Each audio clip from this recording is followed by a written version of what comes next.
बिस्मिल्लाहिर्रहमानिर्रहीम। अस्सलाम वालेकुम स्टूडेंट, कैसे हैं आप लोग? उम्मीद है खैरियत से होंगे। तो अब हम लोग स्टार्ट करने वाले हैं अपनी डेंटल मटेरियल्स, ठीक है। और डेंटल मटेरियल का जो टॉपिक हम स्टार्ट करेंगे वो है प्रॉपर्टीज़ ऑफ मैटर। और वैसे ही मैंने आपको बताया कि जो बुक मैं फॉलो करती हूँ वो है जॉन एफ स्मिथ की, ठीक है। तो ये जो चैप्टर 2 है ये बच्चों को काफ़ी मुश्किल लगता है। तो बेसिकली ये चैप्टर मुश्किल नहीं है बच्चों, हाँ, लेकिन ये जिस तरह आपकी बुक में लिखा गया है ना मिकेब में, तो ये थोड़ा कॉम्प्लिकेटेड करके लिखा गया है। लेकिन आपको फिक्र करने की ज़रूरत नहीं है, इंशाल्लाह हम इसको जो है वो ईजी करके जो है पढ़ लेंगे। तो सबसे पहले हम पढ़ लेते हैं प्रॉपर्टीज ऑफ मैटर। ये जो चैप्टर है इसमें जो स्टार्टिंग के जो पेजेस हैं बच्चों, ये कोई इतने खास इंपॉर्टेंट नहीं है। असली जो चैप्टर है वो यहाँ से शुरू है आपकी मैकेनिकल प्रॉपर्टीज से। लेकिन फिर भी हम पढ़ लेते हैं कि इन चैप्टर्स में या इन स्टार्टिंग के जो है उसमें इन्होंने क्या बातें लिखी हुई हैं, ठीक है। सबसे पहले तो यहाँ पे एक्सपेरिमेंटल बातें ही लिखी हुई हैं बच्चों, कि जब भी कोई मटेरियल आप यूज़ करते हैं डेंटिस्ट्री में तो वो किस बेसिस पे करते हैं, उनके एक्सपेरिमेंट्स किए गए हैं। ऑब्वियसली बात है कि अगर आपको कोई नया मटेरियल यूज़ करना है तो वो डायरेक्टली किसी ह्यूमन बीइंग के ओरल कैविटी में नहीं यूज़ कर सकते, ठीक है, क्योंकि आपको नहीं पता है कि वो बायोकम्पेटेबल है, ठीक है, कोई हार्म ना पहुंचा दे। तो इसलिए आपको पहले वो एक्सपेरिमेंटल इन विट्रो सिचुएशन में आप उनको यूज़ करके देखेंगे।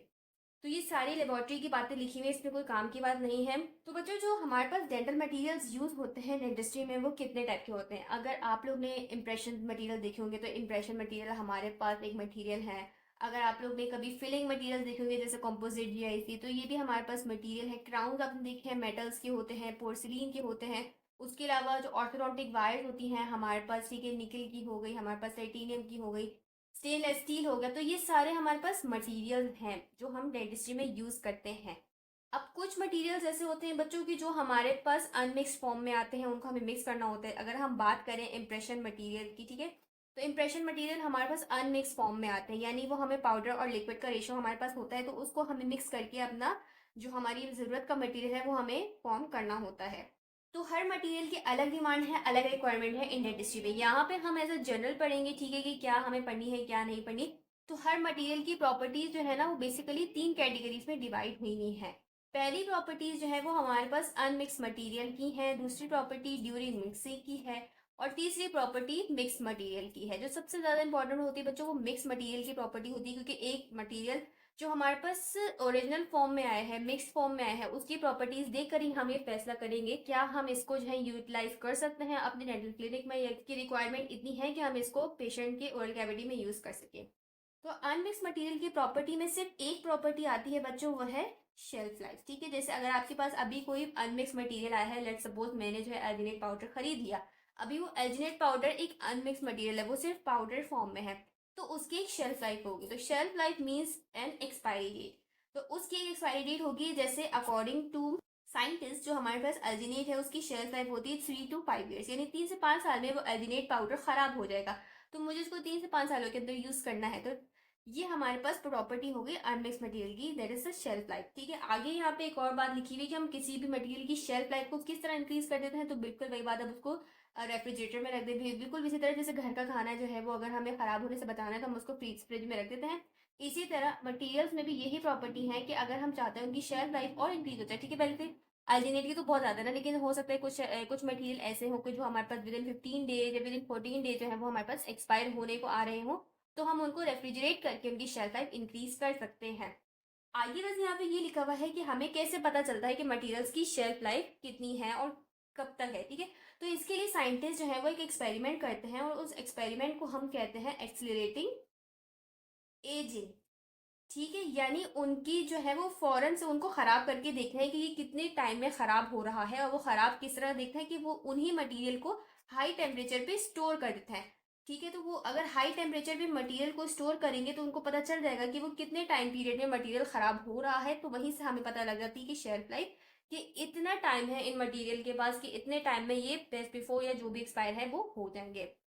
उसके बाद हम आ जाते हैं ड्यूरिंग मैनिपुलेशन, ठीक है। तो ड्यूरिंग मैनिपुलेशन बच्चों यहाँ पे हमारे पास जो प्रॉपर्टी आती है बेसिकली वो आती है रियोलॉजिकल प्रॉपर्टीज, लेकिन आपकी बुक में वो रियोलॉजिकल प्रॉपर्टीज आगे मिक्स मटेरियल में जो है वो मेंशन है।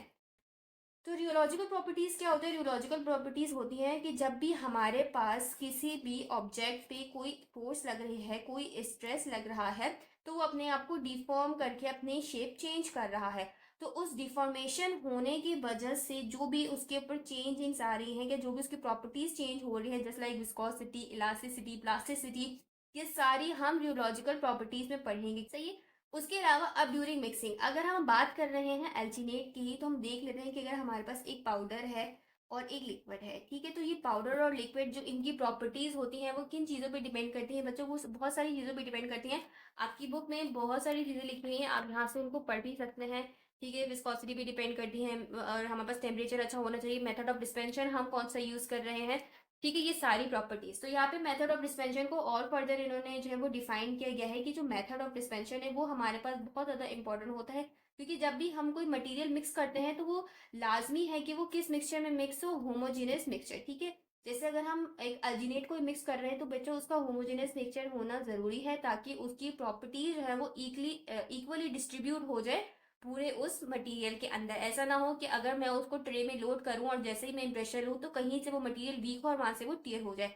इसलिए हमें होमोजेनस मिक्सचर जो है वो बनाना जरूरी है। ये होमोजेनस मिक्सचर आपका अच्छा बनेगा तो फिर आपका जो मैकेनिकल प्रॉपर्टीज है वो इक्वली डिस्ट्रीब्यूट होंगी। इसके अलावा दो टाइम्स आपको ऐसे है कि जो ड्यूरिंग मिक्सिंग में आपको ध्यान रखने हैं, वो कौन से हैं बेटा, वर्किंग टाइम और सेटिंग टाइम।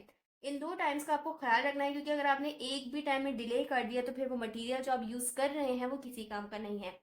अगर आपके पास जो एल्जिनेट है उसका वर्किंग टाइम आपके पास बच्चे होते हैं 1 to 2 मिनट्स, 1 to 2 मिनट्स में आपने उसको मिक्स करना है अच्छी तरह। अगर आपने 1 से 3 मिनट या 4 मिनट लगा दिए तो वो बाउल के अंदर ही सेट होना शुरू हो जाएगा, और फिर आप जब पेशेंट के ऊपर उसको उससे इम्प्रेशन लेंगे तो वो किसी काम का नहीं होगा, क्योंकि वो ऑलरेडी सेट हुआ हुआ है, ठीक है। और सेटिंग टाइम बच्चों क्या होता है, सेटिंग टाइम फर्स्ट करें अर्जिनेट का अगर 3 से 4 मिनट्स का है तो बिफोर सेट यानी सेट होने से पहले आपने उसको नहीं निकाल देना, क्योंकि जब तक वो सेट नहीं होगा तो इम्प्रेशन भी वो सही से नहीं लेगा। तो जब तक वो सेट नहीं हो जाता आपने उसको पेशेंट के मुंह में रखना है और फिर सेट होने के बाद उसको निकालना है। तो वर्किंग टाइम क्या हो गया, कोई भी मटेरियल जो बिल्कुल मिक्स होने पे हम उसको इस्तेमाल करते हैं। और सेटिंग टाइम क्या होता है बच्चों, कि जब तक मटेरियल की सारी प्रॉपर्टीज जो है वो उस वक्त अटेन हो जाती हैं, ठीक है। और वैसी बात है, अगर आप वर्किंग टाइम में अल्जीनेट को मिक्स कर रहे हैं तो वो तो लिक्विड ही है, लेकिन आफ्टर सेटिंग आपने देखा होगा कि अल्जीनेट किससे रबरी मटेरियल हो जाता है। तो उस वक्त वो अपने स्ट्रेंथ उसकी सारी उस वक्त पीक पे होती है, वो अपनी सारी की सारी मैकेनिकल प्रॉपर्टीज जो भी होती हैं वो अटेन कर चुका होता है। तो that is the setting time की जब मटेरियल की जितनी भी उसके अंदर प्रॉपर्टीज हैं वो सब उसके अंदर मौजूद होती हैं, ठीक है। तो ये सारी चीज़ें हम क्या देखते हैं ड्यूरिंग मिक्सिंग या ड्यूरिंग मैनिपुलेशन, जो हमारी प्रॉपर्टीज होती हैं उनके अंदर। अब आखिर आ जाते हैं जो हमारा इंपॉर्टेंट टॉपिक है, मिक्स्ड मटेरियल की प्रॉपर्टीज, जो हमारा मेन टॉपिक है। मिक्स मटेरियल की बच्चों प्रॉपर्टीज हमारे पास बहुत ज़्यादा इंपॉर्टेंट होती हैं, ठीक है। और ये हमारे पास प्रॉपर्टीज होती हैं जो जिसके बेसिस पे हम लोग डिसाइड करते हैं कि हम अपने क्लिनिक्स पे कौन सा मटेरियल यूज़ करेंगे। जैसे हमारे पास बहुत सारे इंप्रेशन मटेरियल होते हैं, लेकिन हम इस मटेरियल को प्रेफर करें, क्यों इस मटेरियल को प्रेफर करें, क्योंकि इसकी प्रॉपर्टीज अच्छी हैं। और वो प्रॉपर्टीज हमें आफ्टर सेटिंग और आफ्टर मिक्सिंग देखनी है। बिफोर सेटिंग बिफोर मिक्सिंग हम किसी भी चीज़ को इस तरह जज नहीं कर सकते कि क्या ये हमारी डेंटिस्ट्री के लिए सुटेबल है ये मटेरियल या नहीं, ठीक है। I am giving an example just like अगर हमारे पास दो फिलिंग मटेरियल्स हैं, एक है हमारे पास कॉम्पोजिट और एक है हमारे पास जीआईसी। जब हमने इन दोनों की फिलिंग कर दी पेशेंट ने, ठीक है, तो हमने देखा कि आफ्टर सेटिंग किसकी प्रॉपर्टी ज़्यादा अच्छी है, तो हमने देखा कि कॉम्पोजिट की प्रॉपर्टी ज़्यादा अच्छी है। तो हमें पता चला कि कॉम्पोजिट जो है इज़ बेटर देन जीआईसी, तो इसलिए हम लोग कॉम्पोजिट को प्रेफर करते हैं ओवर जीआईसी, ठीक है। तो इस तरीके से हम लोग डिसाइड करते हैं कि हम अपनी डेंटिस्ट्री में कौन से मटेरियल यूज़ कर रहे हैं। तो मिक्स प्रॉपर्टीज़ हमारे पास बहुत सारी होती हैं। हमारे पास मैकेनिकल प्रॉपर्टीज़ होती है, जैसे आपकी बुक में मेंशन है, आपके पास बायोलॉजिकल प्रॉपर्टीज़ होती हैं, इसी में आपके पास रियोलॉजिकल प्रॉपर्टीज़ के बारे में भी लिखा हुआ है। तो ये जितनी भी प्रॉपर्टीज़ हैं हमारे पास, इन सब को हम आगे एक एक करके डिस्कस करेंगे इंशाल्लाह नेक्स्ट वीडियो में।